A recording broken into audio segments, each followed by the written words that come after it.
Peu de gens savent que Masashi Kishimoto avait d'abord imaginé Naruto comme un simple enfant lié à l'esprit d'un renard dans un one-shot publié en 1997. Le personnage devait vivre dans un monde bien plus ordinaire, sans village ninja. Mais l'éditeur trouvait le concept trop banal, donc Kishimoto a tout retravaillé autour du monde shinobi.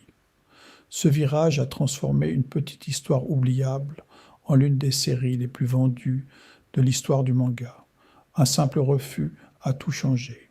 Fait curieux, le nom de Sasuke n'a rien d'un hasard. Kishimoto l'a emprunté à Sarutobi Sasuke, un ninja légendaire du folklore japonais, réputé agile et rusé. Ce lien explique aussi pourquoi le maître Hiruzen porte le nom de famille Sarutobi. L'auteur voulait ancrer ses héros dans la culture populaire nippone, donc il a semé ses clins d'œil un peu partout. Derrière un simple prénom se cache tout un héritage de contes que les lecteurs japonais reconnaissaient immédiatement.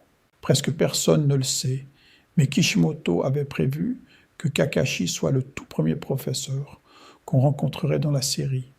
L'idée était de commencer directement avec l'équipe et son mentor masqué. Mais l'auteur a préféré présenter d'abord Naruto seul pour créer de l'attachement, donc Kakashi n'apparaît qu'au 3e chapitre. Ce report a rendu son entrée bien plus marquante. Son visage caché, jamais totalement révélé pendant des centaines d'épisodes, est devenu l'un des plus grands mystères de la série. À l'origine, Gaara devait incarner un pur adversaire, un miroir sombre de Naruto rongé par la solitude. Les deux garçons portent en eux une bête à queue et ont grandi rejetés par tous. Mais Kishimoto a voulu montrer deux destins opposés face à la même douleur. Donc là où Gaara sombrait dans la haine, Naruto choisissait le lien aux autres. Cette symétrie a fait de leur affrontement l'un des combats les plus émouvants, et la rédemption de Gaara reste un sommet de la série.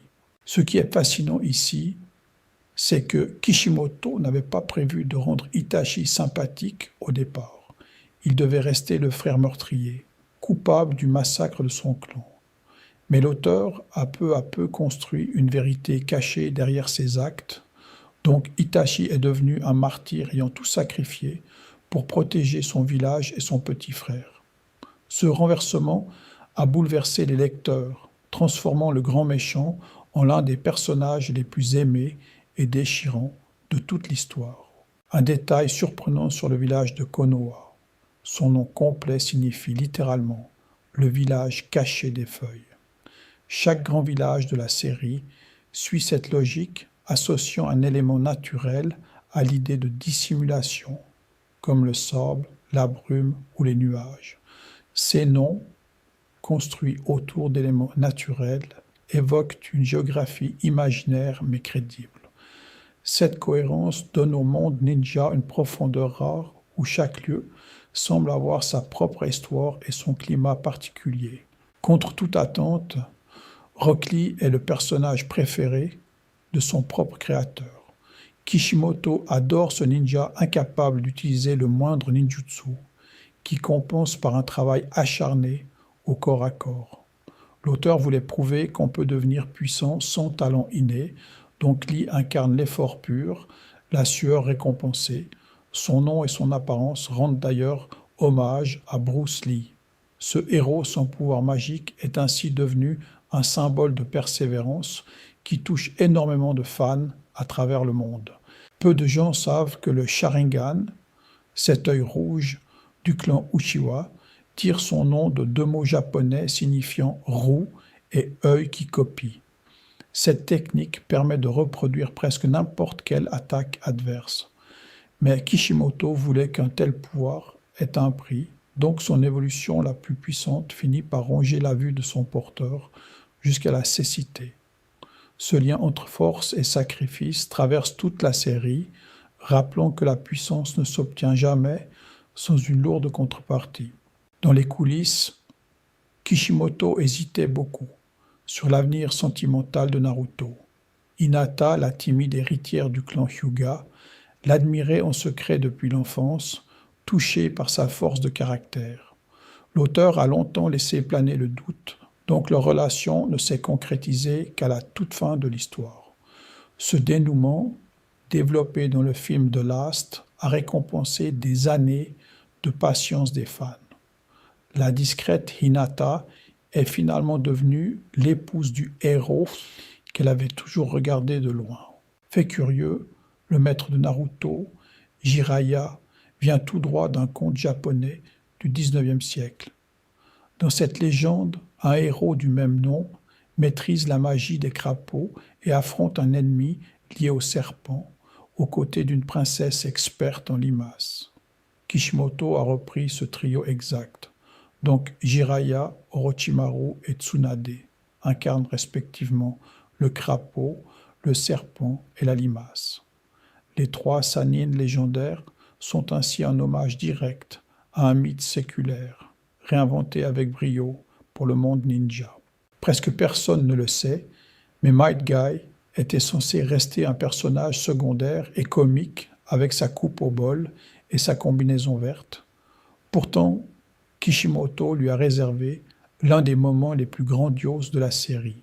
En ouvrant les 8 portes intérieures, Guy devient assez puissant pour tenir tête à Madara lui-même. Mais cette technique menace de lui coûter la vie, donc son sacrifice frôle la mort. Ce héros drôle et un peu ridicule s'est ainsi hissé au rang de véritable légende. À l'origine, les manteaux noirs de l'Akatsuki ornés de nuages rouges cachaient un symbolisme précis. Le mot Akatsuki signifie aube ou lever du jour en japonais, un nom presque paradoxal pour une organisation aussi sombre. Ses membres rêvaient d'un monde nouveau, donc ils voyaient dans le chaos un moyen de forcer la paix. Ces nuages écarlates évoquent d'ailleurs le ciel rougeoyant du crépuscule. Derrière l'esthétique inquiétante se cache toute une philosophie tordue sur la douleur et l'espoir propre à chaque membre. Peu de gens savent que Shikamaru, avec sa flemme légendaire, possède un quotient intellectuel supérieur à 200 selon Kishimoto lui-même. On le voit dormir, bâiller, fuir les responsabilités, mais derrière cette paresse se cache un stratège redoutable. Son clan Nara manipule les ombres, une technique qui exige un calme absolu, donc son esprit posé n'est pas un défaut.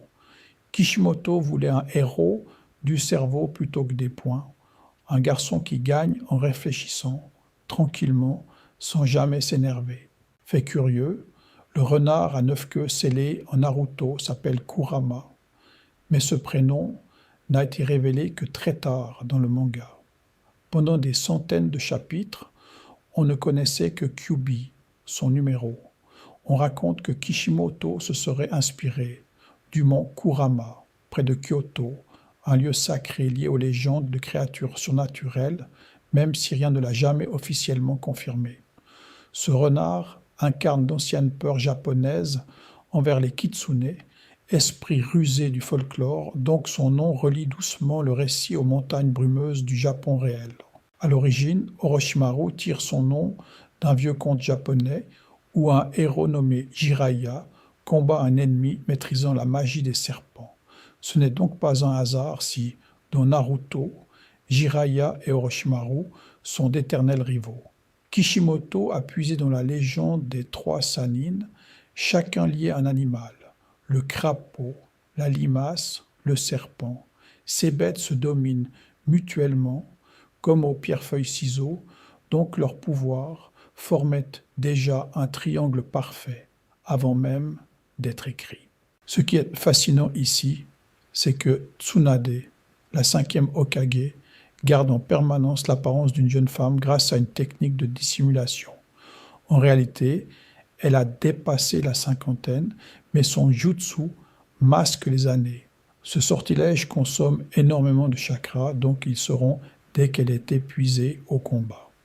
Kishimoto l'a conçue comme une guérisseuse hantée par la peur du sang, un détail bouleversant pour une ninja médicale, montrant que même les plus fortes cachent de vieilles blessures. Contre toute attente, Neji du clan Hyuga porte sur le front un sceau qui n'est pas une simple décoration, mais une marque d'esclavage. Ce symbole distingue la branche secondaire du clan, condamnée à protéger la branche principale. S'il désobéit, le sceau peut détruire son cerveau, donc sa colère au début de l'histoire est parfaitement compréhensible. Kishimoto voulait montrer une injustice héréditaire, une prison invisible transmise à la naissance, thème sombre qui rend la libération de Neji d'autant plus émouvante par la suite. Un détail surprenant, le village caché du sable, Sunagakure, est bâti au cœur d'un désert dans une cuvette entourée de falaises.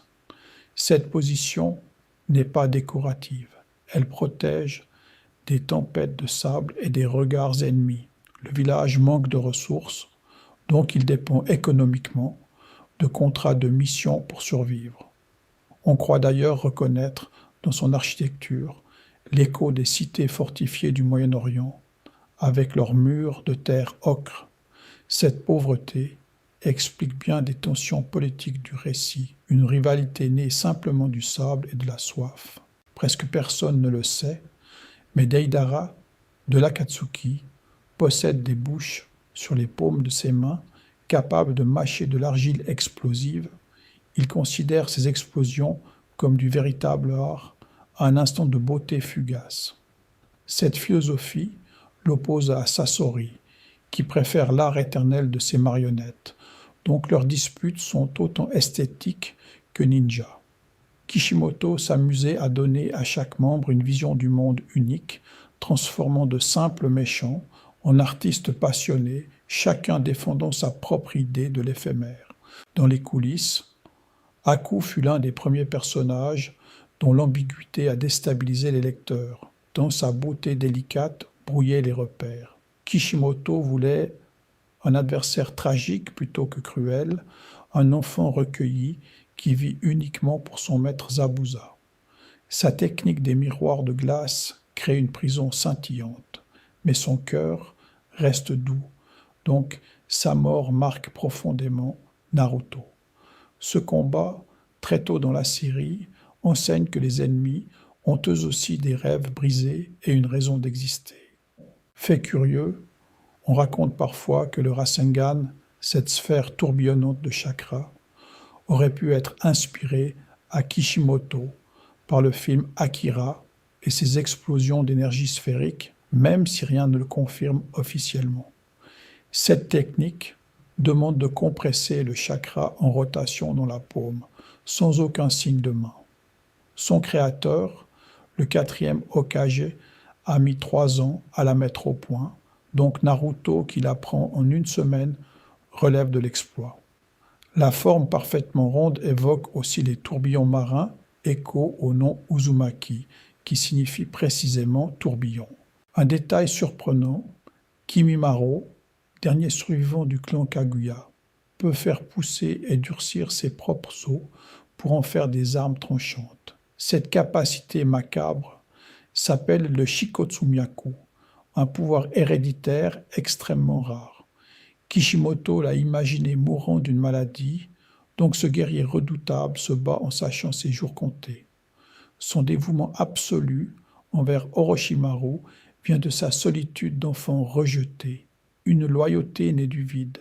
Même à l'agonie, il continue de menacer Gaara depuis une forêt d'os surgie du sol avant de succomber enfin à sa maladie. Ce qui est fascinant ici, c'est que le Byakugan, l'œil blanc du clan Hyuga, offre une vision à presque 360 degrés, avec un seul petit angle mort dans le dos. Ce regard perçant voit à travers les obstacles et distingue le réseau de chakras du corps. Il permet donc de frapper directement les points vitaux invisibles. Kishimoto en a fait l'un des 3 grands dojutsu aux côtés du Sharingan. Son nom signifie littéralement « œil blanc », un choix simple mais poétique, comme un regard vide qui voit tout. Peu de gens savent que Choji du clan Akimishi transforme les calories de son corps en une énergie de combat colossale. Son clan convertit littéralement la nourriture en chakra. Donc, sa gourmandise n'est pas un défaut, mais une force vitale. Il peut grossir, s'agrandir, écraser ses ennemis grâce à ses réserves. On raconte que Kishimoto aurait puisé dans la culture japonaise où l'abondance était jadis un signe de puissance. Traiter Shoji de gros est d'ailleurs le pire des affronts, car ce mot touche au cœur même de son identité. Peu de gens savent que le surnom de Minato, l'éclair jaune de Konoha, n'était pas qu'une image poétique. Il maîtrisait la téléportation, une technique héritée du second Hokage, qui lui permettait de se déplacer instantanément vers un sceau qu'il avait marqué. Ses ennemis le croyaient rapide, mais en réalité il ne courait presque jamais. Pendant la guerre, on ordonna de fuir dès qu'on l'apercevait, donc sa seule présence sur un champ de bataille suffisait à faire reculer une armée entière. Fait curieux, le véritable corps de peintre n'a presque jamais combattu de ses propres mains. Nagato, rongé par la guerre, contrôlait à distance 6 cadavres différents grâce à son Rinnegan, chacun relié par des récepteurs de chakras et doté d'une capacité unique. Il restait caché, immobile, relié à une immense machine.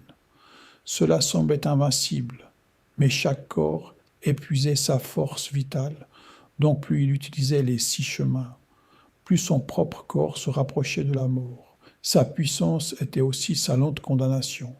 À l'origine, Kishimoto avouait avoir eu du mal à dessiner Sakura, qu'il trouvait difficile à rendre attachante au début. Formée par Tsunade, elle apprit à concentrer son chakra dans ses poings avec une précision extrême. Cela paraît simple, mais libérer toute cette énergie au moment exact de l'impact demande un contrôle parfait, donc peu de ninjas peuvent l'imiter.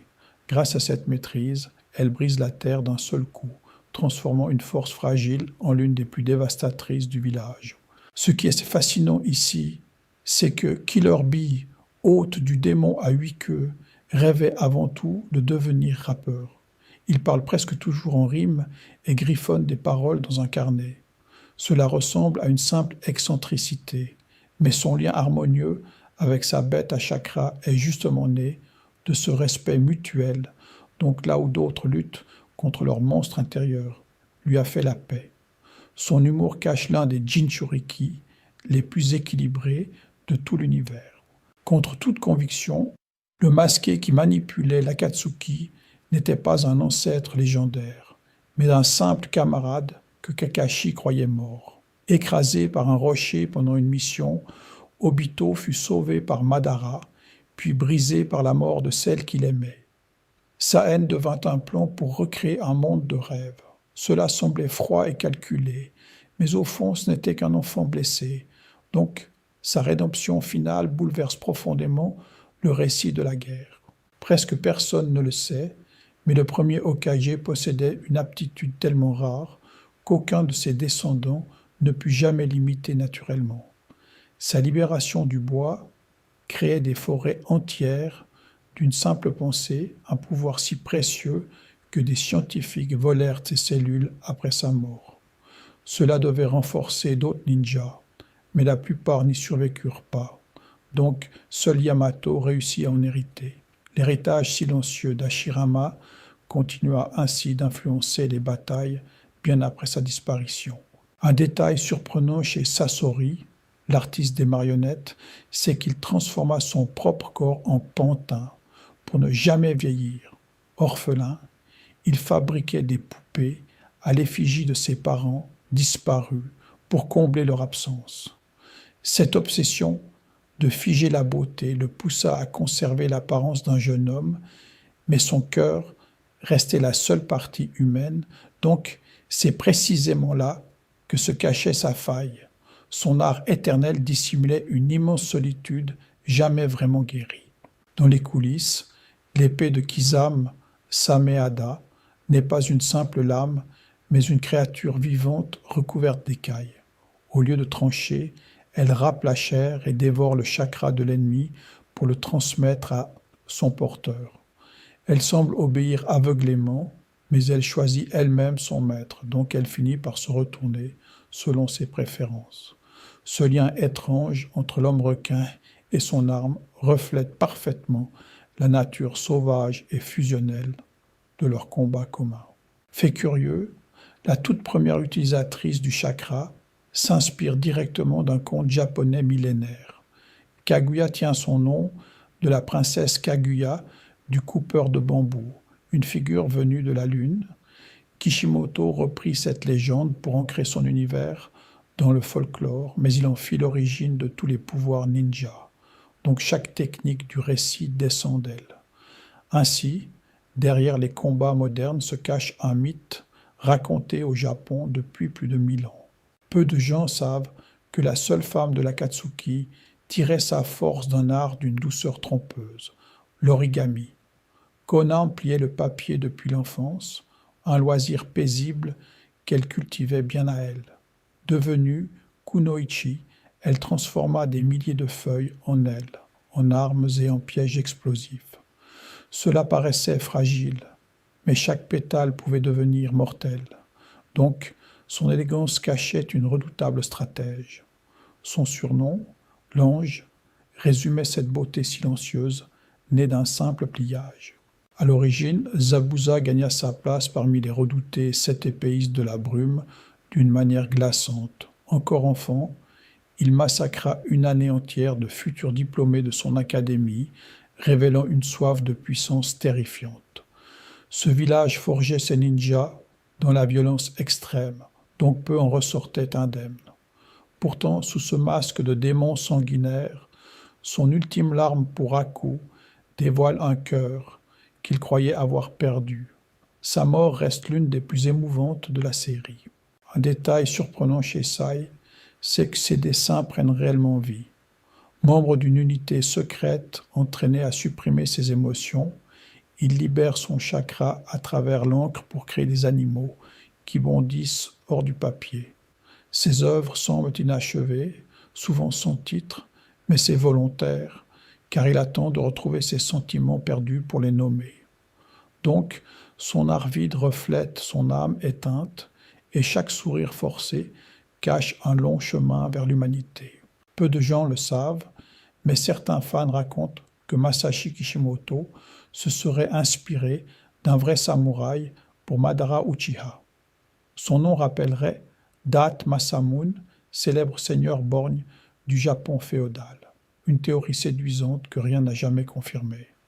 Ce qui est sûr, c'est que Madara devait incarner la haine incarnée du clan Uchiha, donc Kishimoto lui a donné un design intimidant, cheveux longs et armure sombre.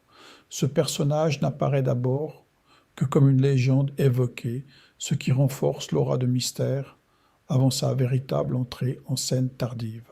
Fait curieux, la mère de Naruto, Kushina Uzumaki, partage bien plus qu'une chevelure rousse avec son fils.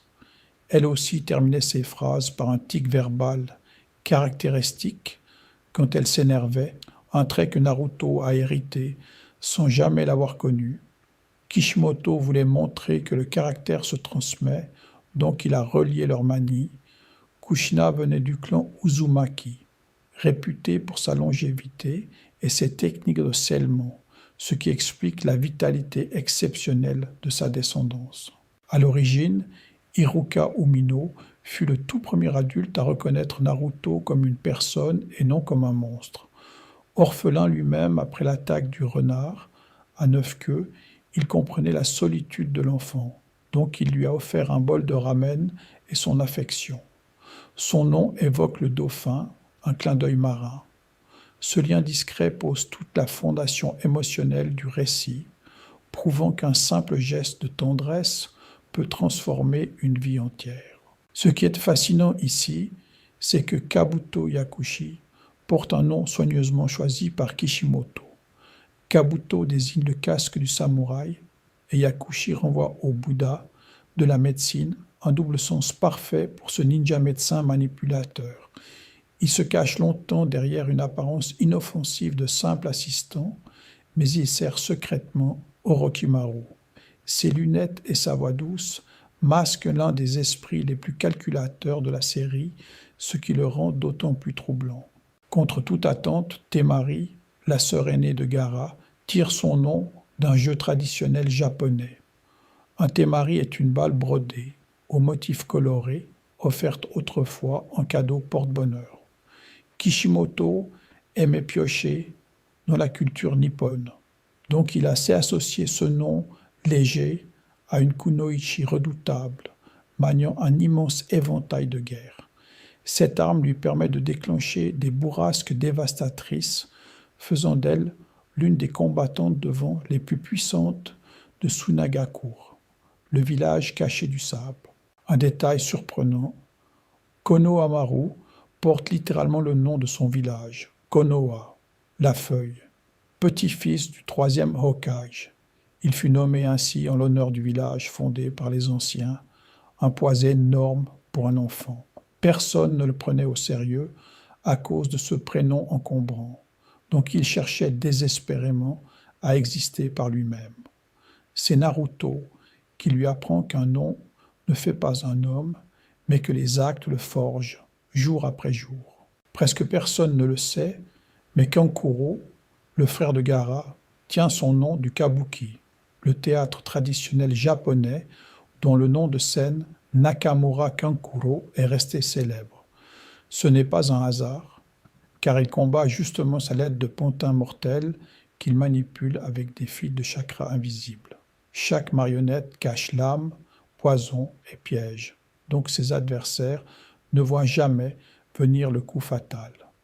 Kishimoto a transformé un art traditionnel raffiné en style de combat glaçant, mêlant élégance culturelle et danger permanent avec une inventivité remarquable.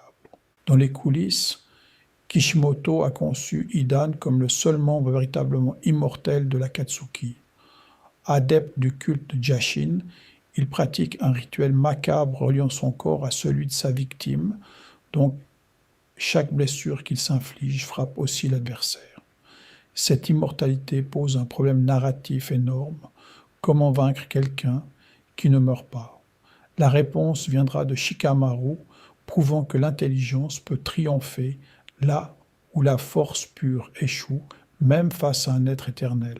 Fait curieux, le Chidori, la technique fétiche de Sasuke, doit son nom au chant des oiseaux.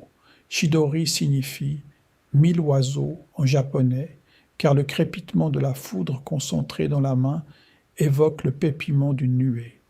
Kakashi l'a inventée avant de la transmettre à son élève, mais il l'appelait aussi l'âme foudroyante. Cette technique exige une vitesse extrême et le Sharingan pour éviter de foncer aveuglément, ce qui la rend aussi périlleuse pour celui qui l'emploie.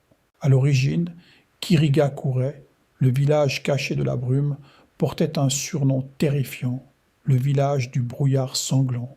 Pour devenir ninja, les élèves devaient jadis s'entretuer lors d'un examen final impitoyable, une violence dont Zabuza reste l'une des figures les plus marquantes, lui qui massacra une classe entière de diplômés.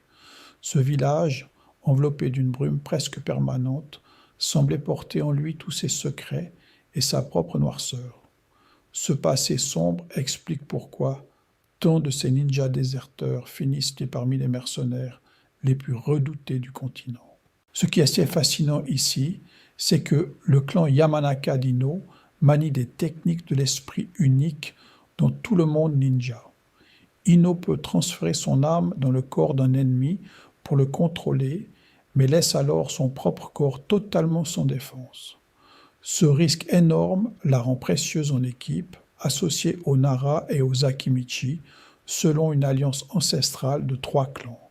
Son prénom l'inscrit dans le trio Inoshikasho, tandis que sa famille tient une paisible boutique florale à Konoha. Peu de gens savent que le Susanoo, ce colosse spectral invoqué par les Uchiha, tire son nom d'un véritable dieu Shinto. Susanoo est la divinité japonaise des tempêtes et des mers, frère de la déesse du soleil Amaterasu. Kishimoto a donc réuni les deux, dans son univers où le Susanoo protège son porteur comme une armure gigantesque de chakra. Seuls ceux qui éveillent le Mangekyo Sharingan dans leurs 2 yeux peuvent le manifester pleinement, un pouvoir mythologique aux racines profondément ancrées. Peu de gens savent que Shino n'est pas un simple porteur d'insectes.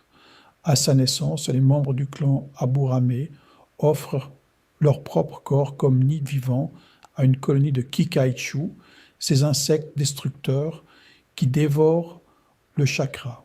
On pourrait croire à un simple pouvoir, mais c'est un pacte scellé dans la chair, donc Shino partage chaque instant de sa vie avec des milliers de créatures. Cette symbiose explique son calme si particulier, presque méditatif. Fait curieux, le lien entre Kiba et son chien Akamaru dépasse la simple amitié. Le clan Inuzuka élève ses ninjas et ses chiens ensemble dès l'enfance, si bien qu'ils combattent comme un seul être. Akamaru voyageait d'abord sur la tête de Kiba, minuscule, mais au fil du temps, il grandit jusqu'à le porter sur son dos.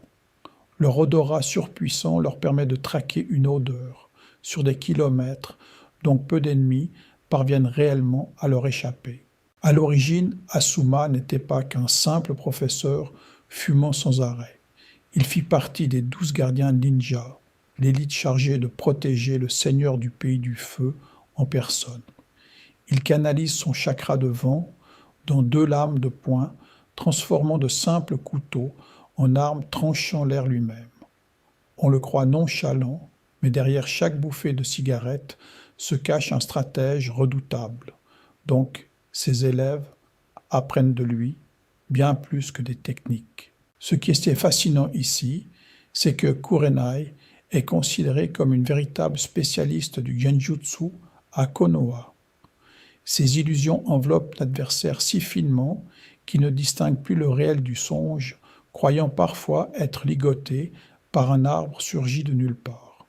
Beaucoup pensent le genjutsu inoffensif, mais entre ses mains, il devient une prison mentale. Donc même des combattants aguerris tombent dans ces pièges avant d'avoir compris ce qui leur arrivait vraiment. Presque personne ne le sait, mais Yamato n'est pas né avec le pouvoir du bois.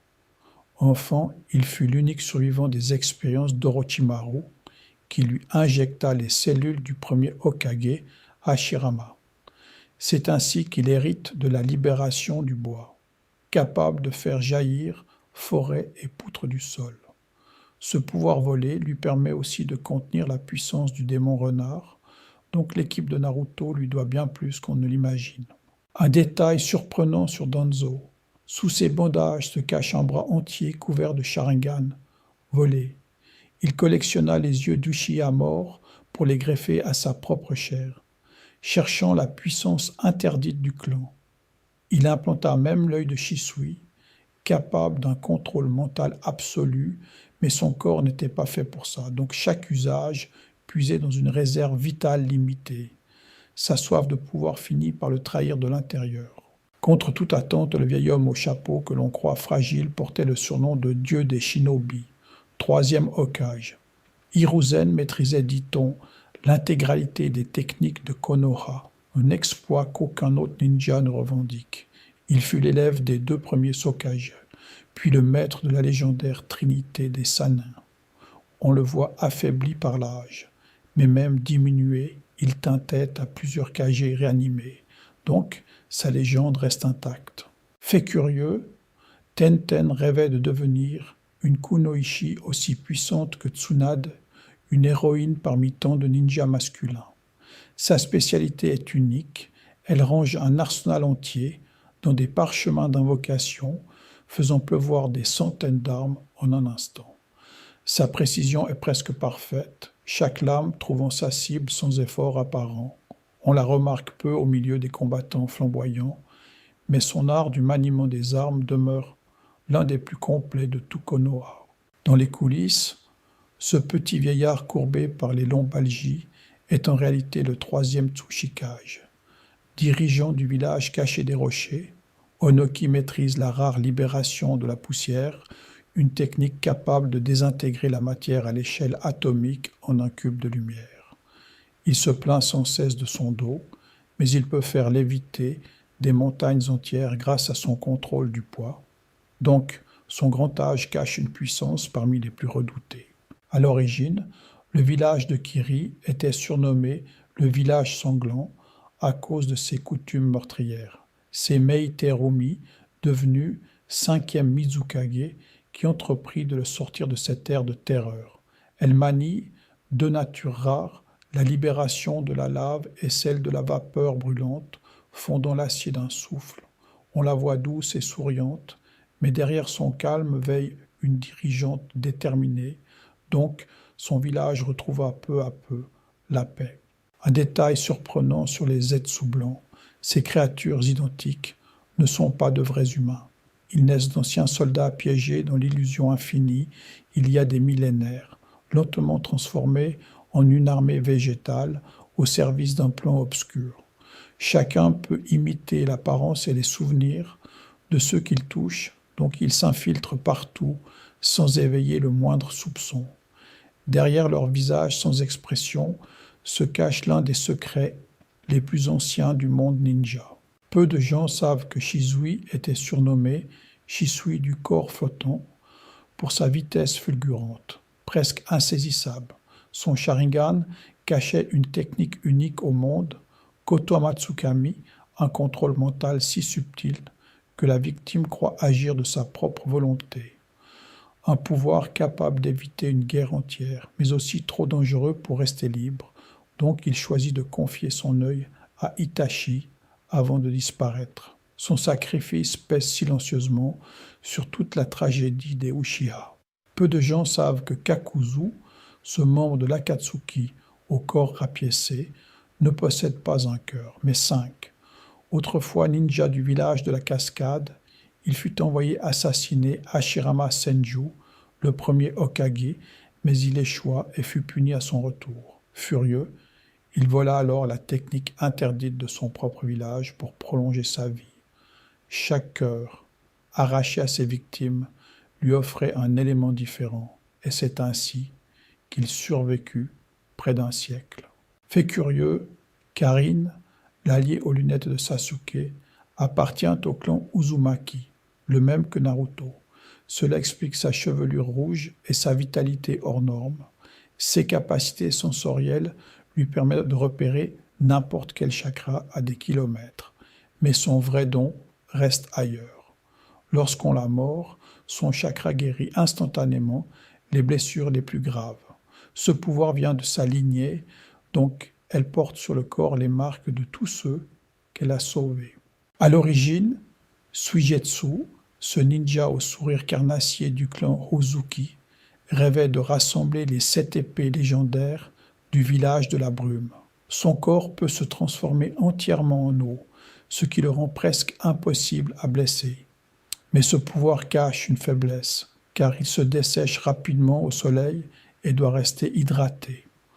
Enfant, il idolâtrait son frère Mangetsu, membre des 7 épéistes, et c'est en partie pour marcher dans ses pas qu'il chercha à réunir les 7 lames, portant plus tard l'immense épée Kubikiribocho récupérée sur la tombe de Sabusa. Ce qui est fascinant ici, c'est que Jugo, le géant roux de l'équipe de Sasuke, fut la source originelle du pouvoir de la marque maudite d'Orochimaru.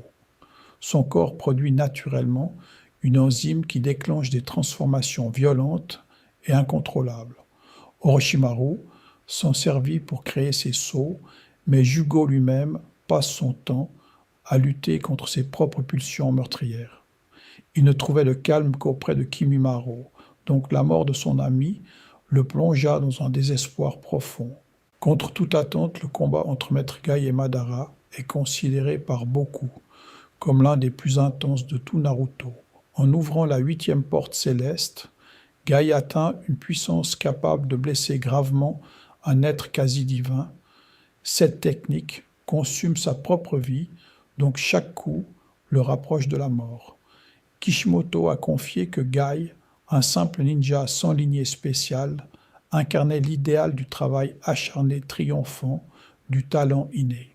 Un détail surprenant, le Zetsu noir n'est pas un simple ninja, mais la volonté incarnée de Kaguya Otsutsuki elle-même. Pendant des siècles, il manipula l'histoire entière du monde ninja dans l'ombre. C'est lui qui souffla la haine à Andra, qui guida Madara vers ses plans, tout cela dans un seul but. Il voulait ressusciter sa mère Kaguya, donc chaque guerre, chaque tragédie servait secrètement ce dessein caché depuis la nuit des temps. Presque personne ne le sait, mais Yamato, le capitaine au visage impassible n'est pas un senju de naissance. Enfant, il fut le seul survivant des expériences horribles menées par Orochimaru qui lui injecta les cellules d'Hashirama Senju. C'est ce qui lui offre le rare pouvoir du bois, une technique presque disparue. Danzo le recruta ensuite dans la racine, donc Yamato dut cacher toute sa vie l'origine véritable de ses capacités. Dans les coulisses, Kishimoto a révélé que le caractère bouillant de Kushina, la mère de Naruto, inspira directement la personnalité de son fils.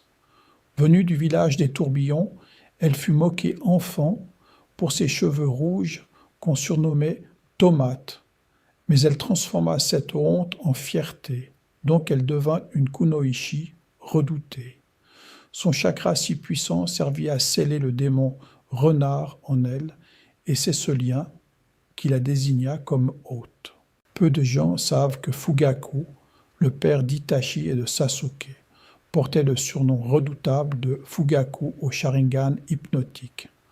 Chef du clan Uchiha et du corps de police du village, il préparait secrètement un coup d'État contre Konoha. Il plaça alors son espoir dans son fils aîné, Itachi, comme espion. Mais ce plan mena à la tragédie, donc Fugaku accepta calmement sa propre mort, fier de son fils, jusqu'au dernier instant. Ce qui est fascinant ici, c'est que les 6 corps de Pain, l'ennemi qui détruisit Konoha, sont en réalité tous des cadavres réels contrôlés à distance. Chacun possède un rôle et un pouvoir distincts, reliés par des tiges métalliques et le Rinnegan de Nagato. Le corps principal, celui aux cheveux orange, appartenait à Yaiko, l'ami d'enfance de Nagato. Il ne pouvait se résoudre à le laisser partir, donc il en fit le visage de son idéal de paix. Contre toute attente, c'est la vieille Chio, marionnettiste du village du sable, qui donna sa vie pour ramener Gaara d'entre les morts. Grand-mère de Sasori, elle était l'une des ninjas les plus redoutés de son époque. Elle maîtrisait une technique interdite, capable de transférer sa propre force vitale à un autre. Elle utilisa le chakra de Naruto pour l'amplifier, donc elle put ressusciter Gaara tout en s'éteignant paisiblement, rachetant les erreurs de sa longue vie. À l'origine, Kaguya, l'ancêtre de tous les ninjas, n'était pas un être maléfique, mais une princesse envoyée protéger un arbre sacré. En mangeant son fruit interdit, elle devint la première humaine à posséder le chakra, ce qui la fit vénérer comme une déesse. Mais ce pouvoir la corrompit peu à peu, donc elle chercha à priver l'humanité de toute volonté. Kishimoto l'a inspiré d'un vieux conte japonais, celui de la princesse lunaire Kaguya Hime. Presque personne ne le sait, mais le deuxième Hokage, Tobirama Senju, était un véritable génie de l'innovation ninja. On retient souvent son frère Hashirama, pourtant c'est lui qui inventa certaines des techniques les plus redoutées du monde shinobi. C'est notamment lui qui créa la réincarnation des âmes, ce jutsu interdit qui ramène les morts au combat. Il conçut aussi la téléportation de l'éclair volant, reprise plus tard par Minato. Un cerveau discret, mais dont l'héritage hante encore chaque grande bataille. Fait curieux, ces flammes noires impossibles d'éteindre portent le nom d'une véritable divinité japonaise. Amaterasu, dans la mythologie shinto, est la déesse du soleil considérée comme l'ancêtre de la lignée impériale du Japon. Masashi Kishimoto n'a pas choisi ce nom au hasard, car les pouvoirs du Mangekyo Sharingan reprennent des noms de divinités du panthéon shinto. Là où Amaterasu incarne le feu, Tsukuyomi désigne le dieu de la lune, un détail qui ancre discrètement Naruto dans les croyances anciennes de l'archipel. À l'origine, le prénom de Boruto n'a rien d'anodin, il forme un jeu de mots soigneusement pensé par Kishimoto. Le nom de son père, Naruto, évoque un tourbillon marin, mais Boruto vient du mot anglais bolt, qui signifie boulon ou éclair. L'idée était de lier symboliquement le fils au père tout en marquant sa différence. Ce n'est donc pas un simple prénom, mais un clin d'œil à la spirale familiale des Uzumaki. transmise de génération en génération. Un détail surprenant se cache derrière le prénom de la fille de Sasuke et Sakura. Sarada vient tout simplement du mot japonais pour salade, une habitude de Kishimoto qui aime piocher dans la nourriture pour nommer ses personnages. Sa mère Sakura évoque la fleur de cerisier, mais Sarada garde ce thème alimentaire léger et inattendu. L'auteur voulait un prénom facile à retenir et un peu tendre, donc il a choisi ce mot du quotidien pour la nouvelle génération. Ce qui est fascinant ici, c'est que le véritable fondateur de l'Akatsuki n'était ni Nagato ni Obito. À l'origine, l'organisation fut créée par Yaiko, un orphelin d'Amegakure rêvant de paix pour son village ravagé par la guerre. Sa mort tragique brisa cet idéal. Donc Nagato utilisa son corps comme réceptacle du chemin d'Eva. Le visage que le monde connaît sous le nom de Pain est en réalité celui de Yaiko, un ami disparu transformé en symbole de douleur. Peu de gens savent que le 4e Raikage, nommé A, est considéré comme l'un des shinobi les plus rapides de tout le manga. Grâce à son armure de foudre, il enveloppe son corps d'électricité qui décuple ses réflexes et sa vitesse. On raconte qu'il rivalisait presque avec Minato, l'éclair jaune de Konoha. Mais ce dernier restait juste au-dessus grâce à sa téléportation. Sa force brute est telle qu'il combat même avec un seul bras sans jamais reculer.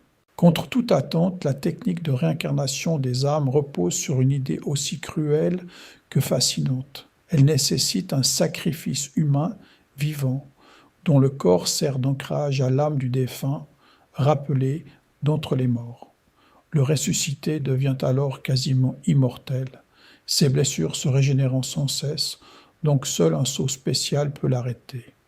Classée parmi les jutsu interdits, elle permet à Kabuto de dresser une armée de légendes disparues, transformant la 4e Grande Guerre en véritable cauchemar. Presque personne ne le sait, mais parmi les hôtes des bêtes à queue se cache un personnage à l'élégance singulière, Utakata.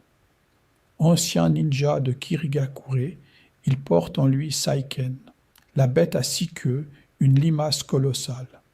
Sa particularité est son style de combat basé sur les bulles de savon, aussi belles que mortelles. Il fuit son village pour échapper à son destin, donc il vécut en errant, hanté par la solitude propre à tous les Jinchuriki. Fait curieux au sein du clan Hyuga, la petite sœur de Hinata surpassa longtemps son aînée aux yeux de leur père. Hanabi, dont le prénom signifie feu d'artifice, maîtrisait le poing souple avec une rigueur impressionnante dès l'enfance. Son père la jugeait plus douée pour diriger la branche principale, mais Hinata finit par trouver sa propre voie. Ce contraste entre les deux sœurs illustre tout le poids des traditions et des attentes qui pèsent sur cette famille noble de Konoha. À l'origine, le nom du pouvoir de téléportation d'Obito et Kakashi s'écrit avec des caractères japonais signifiant puissance divine ou autorité des dieux. Kamui rappelle aussi un mot Ainu, langue ancienne du nord du Japon, désignant un esprit ou une divinité, ces entités sacrées qui peuplent la nature dans les croyances de ce peuple. Kishimoto cherchait un terme évoquant une force divine et lointaine, et ce vocable rare porte bien cette idée. La technique déplace la matière vers une autre dimension, un pouvoir à la hauteur de son nom mystique. Ce qui est fascinant ici, c'est que la bête à une queue scellée en gara s'inspire directement du folklore japonais. Shukaku emprunte son apparence au tanuki, ce chien vivérin espiègle des légendes nippones, associé au sable et parfois à un vieux moine transformé. Sa nature instable poussait Gaara à l'insomnie, car s'endormir laissait la bête prendre le contrôle. Derrière ce monstre de sable se cache donc une créature du bestiaire traditionnel, réinventée pour incarner la folie et la solitude. Un détail surprenant concerne l'unique hôte féminine issue de Takigakure, le village de la cascade, Fu. Elle portait en elle Chomei, la bête à 7 queues, un insecte scintillant aux allures de scarabée, rejetée par les siens à cause de la créature scellée en elle affrontait la solitude avec un sourire éclatant. Peu de héros la connaissent, mais son courage marqua la 4e Grande Guerre. Donc, elle reste une figure lumineuse parmi les Jinchuriki oubliés de l'histoire. Peu de gens savent que Gamabunta, l'immense crapaud invoqué par Jiraiya, n'est pas un simple monstre de combat. Il est le chef des crapauds du mont Myoboku et fume une longue pipe, une pointe d'humour de Masashi Kishimoto pour l'humaniser. Naruto tente de l'invoquer sans y arriver, mais dans un moment de désespoir, il fait apparaître le colosse entier. Gamabunta refuse d'abord de l'aider, donc Naruto doit tenir sur son dos toute une journée, jusqu'au coucher du soleil, pour gagner son respect, un lien fondateur. Fait curieux, le village caché de la roche, niché entre des falaises escarpées du pays de la terre, s'inspire visuellement des montagnes rocheuses et des habitations troglodytes. Kishimoto le dessine comme une forteresse naturelle, difficile à envahir, donc parfaitement adaptée à une nation méfiante et guerrière. C'est de là que viennent des maîtres du minéral comme Onoki, capables de manipuler la poussière et la pierre. Le village porte encore les cicatrices de la 3e Grande Guerre ninja, mais sa fierté reste intacte. À l'origine, Kurotsuchi n'est qu'une jeune combattante fougueuse aux côtés de son grand-père Onoki, le Tsuchikage. Pourtant, son destin est bien plus grand. Elle maîtrise plusieurs natures de chakras rares, dont la lave et l'eau, ce qui en fait une kunoichi redoutable. Elle croit d'abord aveuglément aux vieilles rancunes de son village, mais la guerre lui apprend la valeur de l'alliance. Donc, après le conflit, elle finit par devenir la 4e Tsuchikage et guider elle-même la roche vers la paix. Ce qui est fascinant ici, c'est que le titre légendaire des Sannin ne vient pas de Konoha, mais d'un ennemi, Hanzo la salamandre, chef impitoyable du village caché de la pluie, affronte Jiraiya, Tsunade et Orochimaru en pleine guerre. Il pourrait les achever, mais impressionnés qu'ils survivent à son combat, il leur accorde ce nom honorifique de ninja légendaire. Son corps abrite une poche de venin implantée près de sa gorge, donc l'approcher revient à jouer avec la mort elle-même. Contre toute attente, le gigantesque serpent Manda invoqué par Orochimaru ne lui est jamais totalement soumis. Cette créature colossale exige des sacrifices humains réguliers pour daigner combattre, donc même son maître doit l'aménager pour éviter d'être dévoré. Manda se déplace sous terre à une vitesse terrifiante et pourrait avaler une armée entière. Mais son orgueil finit par le perdre face à Gamabunta et Katsuyu. Kishimoto en fait le symbole parfait d'un pouvoir immense, impossible à contrôler pleinement. Un détail surprenant à propos de Katsuyu, l'immense limace invoquée par Tsunade. Contrairement aux autres créatures de combat, sa vraie force n'est pas la destruction, mais le soin. Elle peut se diviser en des milliers de petites limaces capables de soigner simultanément une foule de blessés. Durant l'assaut de Pain sur Konoha, elle protège et guérit des dizaines de villageois en même temps. Donc, là où Manda dévore et Gamabunta écrase, Katsuyu incarne la médecine et la douceur au cœur de la guerre. Presque personne ne le sait, mais le timide Shojuro devient l'un des plus grands dirigeants du monde ninja. Membre des 7 épéistes de la brume, il manie Hirame Karei, une lame capable d'emmagasiner et de libérer du chakra sous forme d'énormes masses. Il bégaie et manque de confiance au sommet des 5 cages, mais sa loyauté envers Mai Teromi ne faiblit jamais. Donc, avec les années, ce jeune homme effacé grandit jusqu'à devenir lui-même le 6e Mizukage du village de la brume. Dans les coulisses, Darui semble n'être que le bras droit nonchalant du 4e Raikage, répétant sans cesse combien tout est pénible. Pourtant, il cache une puissance rare. Il maîtrise le style tempête, une fusion de foudre et d'eau qui projette des faisceaux d'énergie capables de se courber pour poursuivre l'ennemi. Il hérite aussi de techniques du troisième Raikage, comme la foudre noire, mais son calme apparent dissimule un stratège hors pair. Donc, après la Grande Guerre, il accède naturellement au rang de 5e Raikage. Contre toute attente, l'un des personnages les plus jeunes d'apparence est aussi l'un des plus tragiques. Yagura, le 4e Mizukage, était l'hôte de la bête à 3 queues, Izobu, et malgré son visage d'enfant, il possédait un immense pouvoir. On le croit responsable de la terreur qui régnait sur la brume sanglante. Mais la vérité éclate plus tard. Il était en réalité manipulé par le Sharingan d'Obito.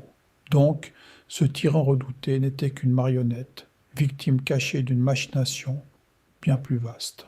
Peu de gens savent que le clan Kaguya, dont est issu Kimimaro, tirait sa réputation d'une soif de combat presque suicidaire. Ce clan aimait tellement la guerre qu'il attaqua le village de la Brume sans plan ni espoir de victoire, uniquement pour le plaisir de se battre. Ils furent presque tous exterminés, mais leur héritage génétique, le Shikotsu-myaku, offre le contrôle total du squelette.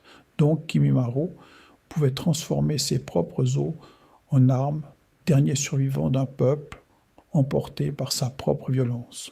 Fait curieux, la discrète Shizune, éternelle assistante de Tsunade, est bien plus qu'une simple accompagnatrice. Nièce de Dan, l'amour perdu de Tsunade, elle suit son maître à travers le monde pendant des années de fuite et de dette. Elle maîtrise l'art médical, mais aussi une technique redoutable de brume empoisonnée expulsée par la bouche. Elle porte toujours son petit cochon Tonton dans les bras, donc on oublie souvent qu'elle est une kunoichi accomplie, prête à défendre Konoha jusqu'au sacrifice. À l'origine, avant tout chakra, le monde ninja ne connaissait que la guerre à main nue, puis Kaguya Otsutsuki mangea le fruit interdit de l'arbre divin, le Shinju, devenant le premier être humain à manier cette énergie. Elle voulait la paix, mais son pouvoir la corrompit peu à peu jusqu'à la folie. Donc naquit le mythe fondateur de tout l'univers, la mère du chakra, transformée en démon, dont les descendants façonneraient à jamais l'histoire des clans et des villages cachés. Peu de gens savent que le fameux sage des 6 chemins, Hagoromo Otsutsuki, est considéré comme le tout premier ninja de l'histoire du monde de Naruto. On le vénère presque comme un dieu, mais Masashi Kishimoto l'a directement inspiré des enseignements bouddhistes et de la figure du sage éclairé. Il aurait partagé le chakra avec le monde et fondé le ninshu pour apaiser les conflits, donc chaque technique moderne descend en réalité de sa volonté pacifique originelle. Fascinant héritage caché. Fait curieux, Rin Nohara n'apparaît que brièvement, mais elle est le pivot secret de toute la tragédie d'Obito. Kishimoto voulait un personnage doux dont la mort résonnerait longtemps. Elle se sacrifie volontairement pour protéger son village d'un démon séléonel, donc son geste bascule le cœur d'Obito vers les ténèbres. Sans ce moment discret, l'Akatsuki tel qu'on le connaît n'existerait jamais, ce qui rend son rôle immense malgré son temps d'écran minuscule. À l'origine, Hashibi, le démon à 8 queues, logis en Killer Bee, mélange un taureau et une pieuvre, un design volontairement étrange. Kishimoto voulait des bêtes à chakras toutes distinctes, mais celles-ci devaient paraître à la fois massives et souples. Ces tentacules servent d'armes redoutables, donc B peut combattre sans jamais perdre le contrôle, contrairement à d'autres hôtes. Cette maîtrise parfaite entre humains et démons reste rare dans la série, un équilibre presque unique parmi les Jinchuriki. Ce qui est fascinant ici, c'est que Hanko Mitarashi porte sur la peau la marque maudite d'Orochimaru, son ancien maître. Elle fut son élève avant qu'il ne l'abandonne comme une expérience ratée. Elle rêve de le vaincre, mais chaque tentative ravive la douleur de ce sceau vivant. Kishimoto en a fait un miroir de Sasuke, un avertissement sur le prix de la puissance. Son nom, tiré d'un dessert japonais sucré, tranche volontairement avec son passé sombre et amer. Contre toute attente, Momoshiki Otsutsuki ne cherche pas seulement à détruire, mais à récolter le chakra comme un fruit pour prolonger sa propre vie. Sa civilisation traite les êtres vivants comme une simple ressource à consommer. Il absorbe les techniques adverses grâce à ses Rinnegan incrustés dans les paumes. Donc plus on l'attaque, plus il devient dangereux. Kishimoto a voulu un antagoniste cosmique presque insaisissable pour rappeler que la menace la plus grande vient parfois d'au-delà des étoiles. Un détail surprenant, le Rinnegan, œil le plus puissant de la série, s'inspire visuellement des ondulations d'un caillou jeté dans l'eau. Ces cercles concentriques symbolisent la propagation, l'onde qui touche tout. Ils représentent le pouvoir originel du sage des 6 chemins, donc le posséder signifie approcher la divinité même. Kishimoto en a fait un symbole rare, réservé aux êtres capables de bouleverser le monde entier. Chaque cercle raconte silencieusement l'idée d'un pouvoir qui se répand sans limite. Presque personne ne le sait, mais Zetsu Noir est en réalité la volonté incarnée de Kaguya, tissée durant des siècles pour manipuler l'histoire entière. Il ne ressemble pas à une simple créature, mais à un plan vivant et patient. Il a soufflé aux Uchiwa la légende qui les pousserait à la guerre, donc chaque conflit majeur découle secrètement de lui. Kishimoto en a fait le véritable marionnettiste caché, celui qui tirait les fils bien avant que les héros ne naissent. Dans les coulisses, Might Dui, le père de Might Guy, était surnommé l'éternel Genin, car il n'a jamais dépassé le rang le plus bas. On se moquait de lui, mais par pur travail acharné, il est parvenu à maîtriser la technique interdite des 8 portes, que d'autres n'auraient jamais osé employer. Il meurt en ouvrant la porte de la mort pour sauver son fils et ses coéquipiers face aux 7 épéistes de la brume, donc son fils héritera de cette même flamme héroïque. Kishimoto en a fait un hommage émouvant à l'effort qui triomphe du talent, un message profondément japonais. À l'origine, le clan Uzumaki, celui de Naruto, était réputé pour sa maîtrise légendaire des sauts et sa longévité extraordinaire. Leur village fut détruit précisément parce que d'autres nations craignaient ce savoir. Le fameux tourbillon rouge cousu sur les uniformes de Konoha honore d'ailleurs cette amitié perdue, donc chaque ninja de la feuille porte inconsciemment leur mémoire.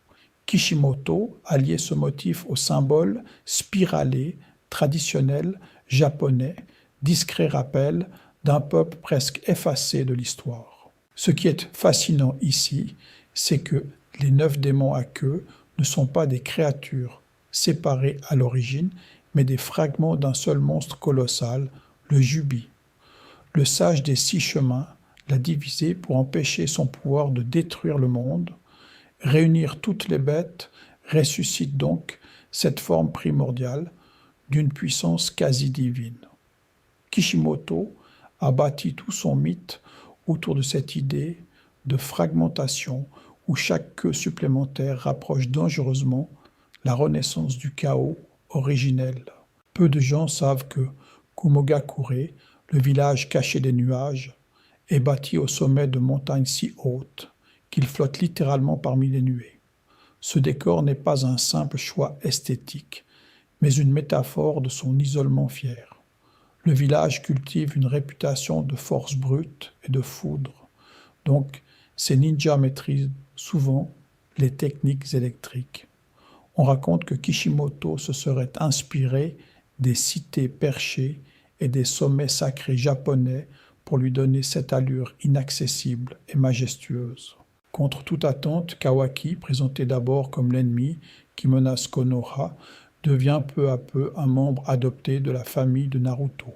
Enfant brisé par les expériences de Kara, il porte des marques permettant de manipuler la matière.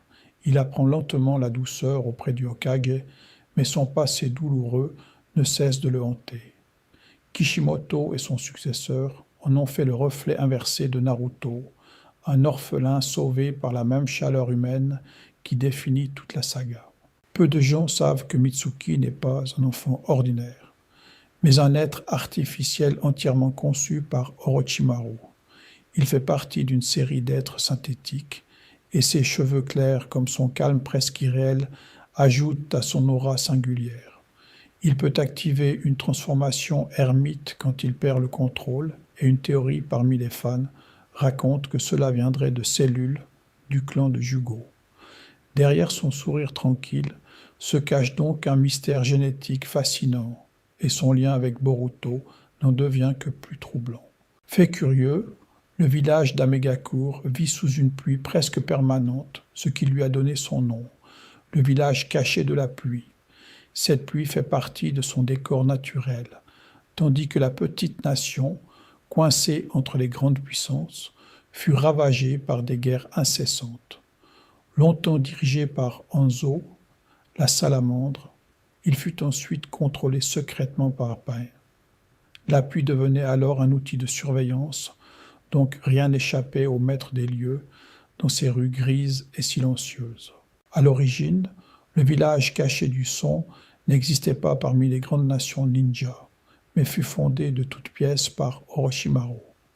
Il ne s'agissait pas d'une véritable communauté, plutôt d'un réseau de repères dissimulés servant ses expériences interdites.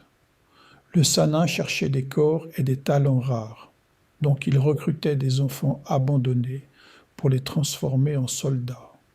Otogakure reste ainsi l'un des rares villages nés de l'ambition d'un seul homme, ce qui le rend inquiétant et unique. Ce qui est assez fascinant ici, c'est que Sameada, l'immense épée de Kisame, n'est pas une simple arme, mais une créature vivante. Sa surface est couverte d'écailles, capable de râper la chair, donc elle ne coupe pas, elle déchire. Surtout, elle absorbe le chakra de ses ennemis pour le transmettre à son porteur. Elle possède même une volonté propre et choisit qui elle accepte, donc trahir son maître ne l'effraie pas. Peu d'armes du monde ninja sont aussi étrangement personnelles. Presque personne ne le sait, mais le sabre de Kusanagi utilisé par Orochimaru tire son nom d'une véritable légende japonaise. Le Kusanagi no Tsurugi est l'une des 3 reliques impériales du Japon, symbole du pouvoir de l'empereur. Kishimoto a puisé dans ce mythe pour donner à l'arme une aura sacrée, donc elle transperce presque tout et surgit de la bouche du Sannin. Ce détail relie discrètement le manga à la mythologie Shinto, ce qui enrichit tout l'univers de références culturelles. Un détail surprenant concerne Rasa, le 4e Kazekage et père de Gaara. C'est lui qui a fait sceller le démon Shukaku dans son propre fils avant même sa naissance, faisant de l'enfant une arme pour son village. Il manipule aussi une poudre d'or magnétique, une technique unique liée à son style d'aimant. Mais ce choix cruel a brisé sa famille, donc Gaara a grandi dans la haine et la solitude. Derrière la force du Kazekage se cachait un père profondément déchiré. Peu de gens savent que Yugito Nii, Kunoichi du village des nuages, était l'hôte du démon à 2 queues, Matatabi. Contrairement à beaucoup d'autres hôtes rejetés par les leurs, elle avait appris à contrôler pleinement sa bête, donc elle pouvait se transformer en un immense chat de flammes bleues. Sa maîtrise était si grande qu'elle inspirait le respect de tout Kumo. Mais l'Akatsuki la traqua sans relâche, donc son destin bascula tragiquement, révélant à quel point les hôtes étaient convoités. Contre toute attente, l'un des hôtes les plus imposants de la série reste presque muet et méconnu, Han, du village de la Roche. Il portait le démon à 5 queues, Kokuo, et se battait vêtu d'une lourde armure à vapeur qui augmentait sa vitesse et sa puissance. Son style de combat mêlait la vapeur brûlante à des coups dévastateurs, donc peu d'adversaires osaient l'affronter de face. Kishimoto lui a donné une silhouette unique, ce qui le rend inoubliable malgré son faible temps à l'écran. Fait curieux, Roshi, un ninja du village de la Roche, hébergeait le démon à 4 queues, son Goku, un puissant singe de lave. Son nom et sa bête sont un clin d'œil direct au roi des singes de la mythologie chinoise, tout comme aux héros de Dragon Ball. Grâce à ce lien, Roshi maîtrisait la fusion du feu et de la terre, donc il pouvait manier la lave. Ce mélange de références culturelles montre à quel point Kishimoto aimait tisser des hommages discrets. Presque personne ne le sait, mais Guren, une subordonnée d'Orochimaru, possédait un pouvoir extrêmement rare, la libération du cristal. Elle pouvait transformer la matière et même le chakra en cristal solide, emprisonnant ses ennemis dans de magnifiques structures scintillantes. Cette technique n'apparaît que dans un arc spécifique de l'anime, donc elle reste unique et absente du manga original. Derrière sa froideur se cachait une femme marquée par la solitude, ce qui rendait son personnage bien plus profond qu'il n'y paraît. Dans les coulisses, le nom de Kaguya Otsutsuki vient d'un très ancien conte japonais, celui de la princesse Kaguya, née dans une tige de bambou et venue de la lune. Kishimoto s'est inspiré de cette légende pour créer l'ancêtre de tous les ninjas, une femme liée à la lune et aux fruits du chakra. Ce n'est donc pas un hasard si elle rêve de reprendre son pouvoir absolu. Ce clin d'œil culturel ancre le récit dans le folklore le plus vénérable du Japon. Un détail surprenant concerne Tobi, ce membre farceur de l'Akatsuki, au masque en spirale orange. Pendant longtemps, les lecteurs le prenaient pour un simple comique maladroit. Mais tout cela n'était qu'une façade minutieusement construite. Derrière ce masque se cachait un cerveau redoutable, manipulant les événements depuis l'ombre.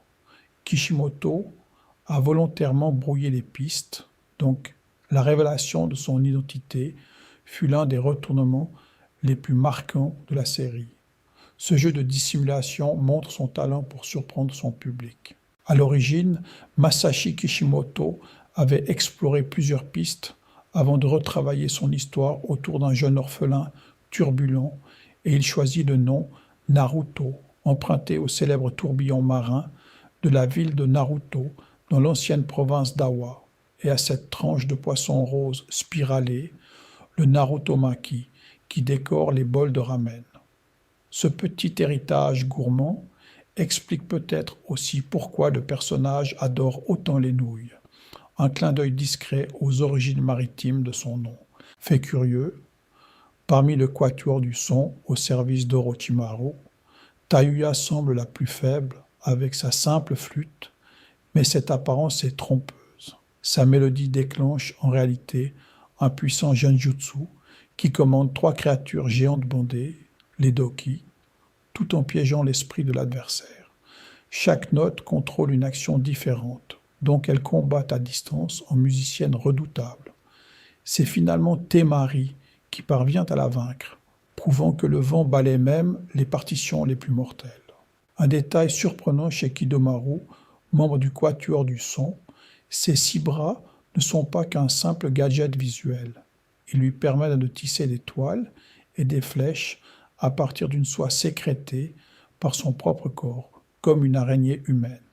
Il vise avec une précision effrayante, mais Neji finit par percer sa stratégie grâce au Byakugan. On raconte souvent que Kishimoto se serait inspiré du folklore japonais des esprits araignées, et chaque affrontement contre lui évoque une chasse patiente et venimeuse. Presque personne ne le sait, mais Jirobo, le colosse du quatuor du son, ne repose pas seulement sur sa force brute, il maîtrise l'élémentaire et absorbe le chakra de ses ennemis pour se régénérer, ce qui en fait un adversaire épuisant sur la durée. Il paraît lent et lourd, mais sa véritable arme reste sa patience. Shoji le vainc pourtant en poussant son corps à l'extrême avec les pilules spéciales de son clan, transformant un désavantage évident en victoire éclatante. Ce qui est fascinant ici, c'est que le petit stand Ichiraku, où Naruto engloutit des bols entiers, existe presque pour de vrai. Kishimoto s'est inspiré d'un restaurant de ramen qu'il fréquentait durant ses années d'études. L'endroit fictif est donc un hommage sincère à sa propre jeunesse d'étudiant fauché.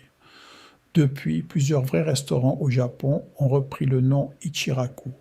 si bien que les fans peuvent aujourd'hui déguster un bol inspiré directement de l'univers de leur héros favori. À l'origine, le clan Nara de Shikamaru ne tire pas son nom du hasard.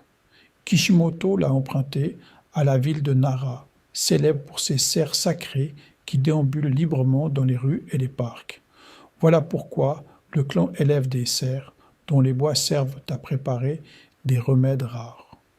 Leur technique d'ombre reste la plus connue, mais cette activité pharmaceutique discrète en fait aussi des experts en soins, loin de leur réputation de simples paresseux.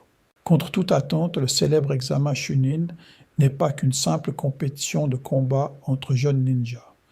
C'est aussi un événement politique et économique majeur, où les villages exhibent la force de leurs élèves devant des seigneurs venus embaucher des mercenaires.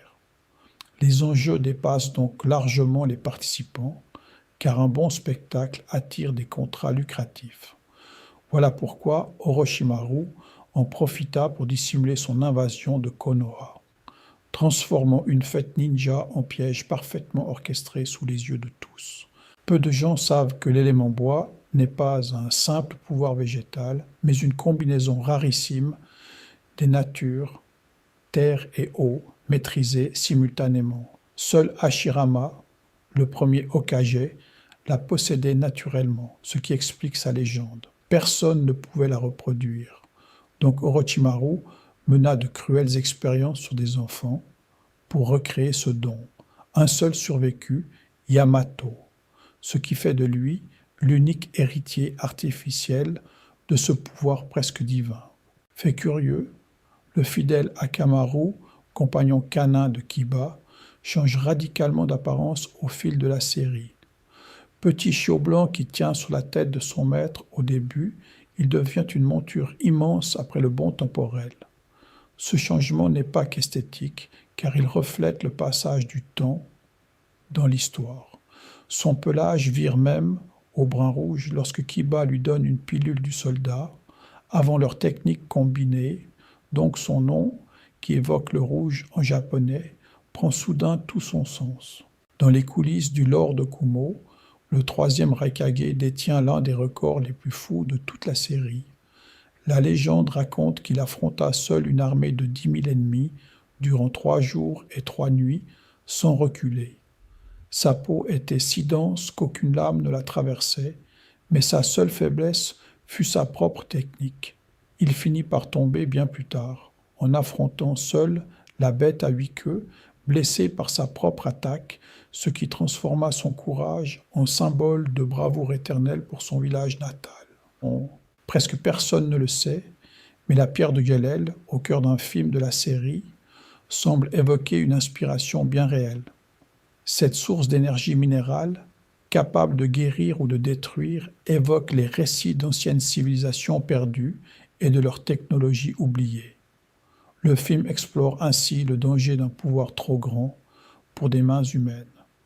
Gaara y joue un rôle central, et l'on pourrait presque rapprocher son maniement du sable de cette légende de roche aux vertus surnaturelles. Ce qui est fascinant ici, c'est que les crapauds du mont Myoboku ne sont pas de simples invocations, mais les gardiens d'une sagesse ancestrale liée aux prophéties.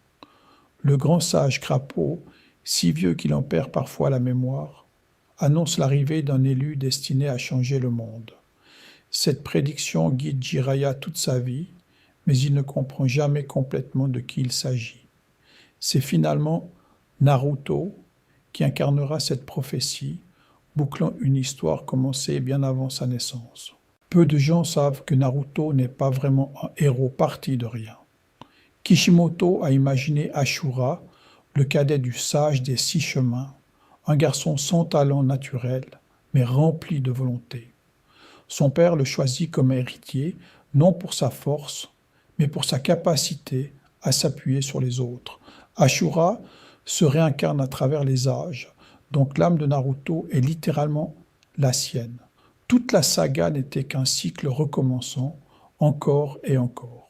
Fait curieux, la rivalité entre Naruto et Sasuke n'a pas commencé à l'académie, elle remonte à Indra, l'aîné du sage, un génie né avec un don écrasant pour le combat. Il devait hériter du pouvoir de son père, mais celui-ci lui préféra son petit frère, jugeant qu'Indra ne comprenait que la force. Blessé, Indra sombra dans la haine et fonda la lignée des Uchiwa. Sasuke porte donc son âme, condamné à rejouer éternellement ce duel entre deux frères déchirés. Dans les coulisses de l'examen Chunin, la première épreuve semblait être un simple test écrit. Mais Hibiki Morino, chef de l'unité de torture et interrogation de Konoha, n'attendait aucune bonne réponse. Les questions étaient volontairement impossibles pour pousser les candidats à tricher intelligemment. La véritable épreuve mesurait leur sang-froid face à la peur d'échouer. Hibiki traquait donc ceux qui craquaient sous la pression, car un vrai ninja doit décider dans le noir, sans jamais céder à la panique. Presque personne ne le sait, mais le troisième Hokage possédait un allié animal exceptionnel. Il s'appelle Enma, le roi singe, une invocation loyale au caractère aussi dur que la pierre. Sa capacité la plus impressionnante n'est pas ses griffes, mais sa transformation.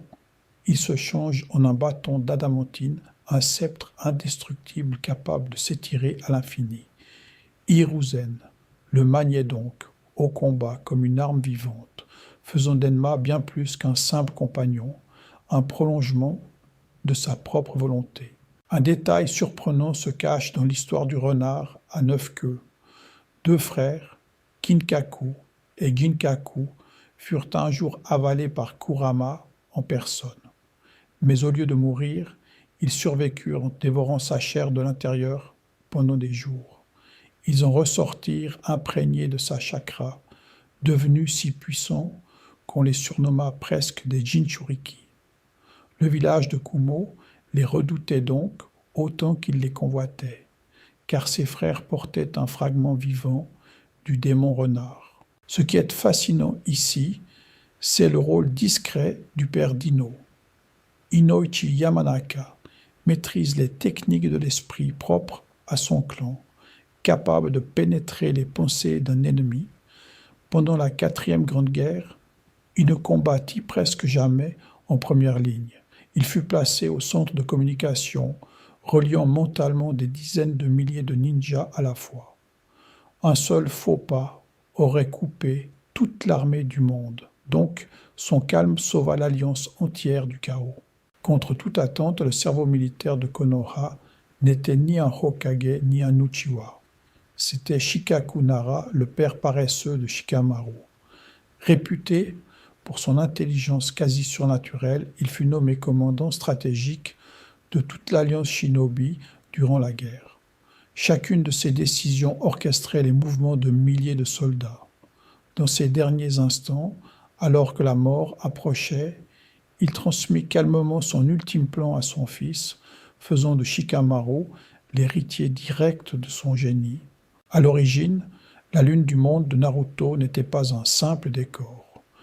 Dans le film The Last, on découvre Toneri Otsutsuki, dernier survivant de la branche du clan Otsutsuki, installé sur cet astre par Hamura, le frère du sage des 6 chemins. Isolé pendant des générations, il décida de faire tomber la lune sur la terre pour punir l'humanité d'avoir détourné la chakra. Mais sa rencontre avec Hinata le troubla profondément. Donc c'est l'amour et non la haine qui finit par le désarmer. Presque personne ne s'en souvient, mais le tout premier ennemi de la série n'était ni un Uchiwa ni l'Akatsuki. C'était Mizuki, un enseignant de l'académie au sourire trompeur. Il manipula Naruto pour lui faire voler le rouleau interdit du village. Son but était de dérober ses techniques, puis d'accuser l'enfant. Mais ce piège révéla à Naruto sa force cachée. Donc, c'est en apprenant le multiclonage qu'il gagna sa toute première victoire et un peu de reconnaissance. Fait curieux, le pouvoir osseux de Kimimaro n'était pas une simple invention de ninjutsu. Il provenait du clan Kaguya, un peuple guerrier assoiffé de bataille et voué à l'extinction. Kimimaro en était l'ultime survivant, capable de manipuler chaque os de son corps comme une arme mortelle. Mais son destin fut cruel. Rongé par la maladie, il mourut sans jamais servir pleinement Orochimaru. Sa loyauté aveugle le poussa donc à se battre jusqu'à son dernier souffle, dans un silence presque tragique. Un détail surprenant entoure le village caché de Kiri. On y trouvait les 7 épéistes de la brume, une élite maniant des lames légendaires, transmises de génération en génération. Chaque sabre possédait un pouvoir unique, comme celui qui coud littéralement les ennemis ensemble. Ces guerriers inspiraient tant de terreur qu'ils firent la réputation sanglante du village. Beaucoup d'aciers furent ressuscités durant la guerre. Donc leurs armes maudites revinrent tenter le champ de bataille, prouvant que leur légende ne s'éteindrait jamais vraiment. Contre toute attente, le père de Might Guy était surnommé le Génin éternel de Konoha. Might Dewey échouait à presque tout, incapable de manier la moindre technique classique. Mais il refusa d'abandonner et s'entraîna sans relâche à ouvrir les 8 portes intérieures. Le jour où sa famille fut menacée, il ouvrit la dernière porte, celle qui coûte la vie, et vainquit des adversaires bien plus forts. Son sacrifice inspira donc son fils, prouvant qu'un cœur ardent vaut 1000 dons naturels. Voilà, notre voyage à travers l'univers de Naruto touche à sa fin, des plus grands secrets jusqu'au dernier souffle de Might Dewey. Merci d'avoir traversé ces 100 histoires avec moi. Le sommeil vient doucement, maintenant. Laissez ces récits vous envelopper comme une couverture tiède. Faites de beaux rêves.